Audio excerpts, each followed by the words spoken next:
VHS 85 is the 6th installment of the VHS anthology horror film series. This one was my least favorite to date. This one has 5 stories. The wraparound story is about a shape-shifting entity that a lab finds, and they leave it in a room, and it starts to change and be weird.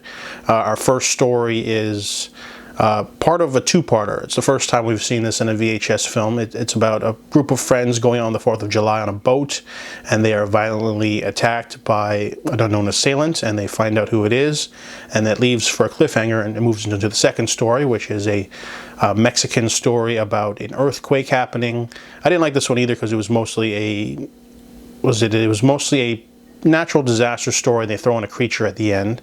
The third one's okay. This one's a VR one where a woman goes into a VR thing and she gets attacked by some sort of creature from another dimension. That one was interesting. I like the gore.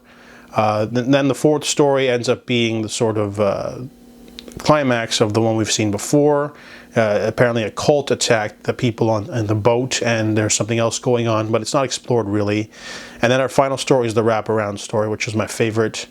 I just really didn't like any of them, really. I like the wraparound story. That one's the most interesting because it's like a really throwback to the 80s sort of lab scientist sort of story. But overall, yeah, the rest of them didn't really get me. It had kind of the same kind of story going on where you just have something happen and then throw a creature at the screen, and there wasn't much in terms of mixing up the different styles. I do like, you know, some of the creature designs of some of them, but overall it feels really one-dimensional. Like there's also one in the last movie where they do the same thing where they're spying on a woman, and then the woman ends up being some sort of creature, and then it attacks them, and it's like the same thing 4 times.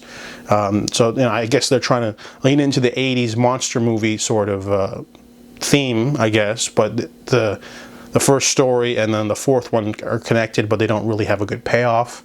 The other two are very similar, you know, start off with a situation, throw in a creature, and then same with the wraparound story. So repetition kind of killed this entry. I didn't really like it, and I gave it a 2 out of 10.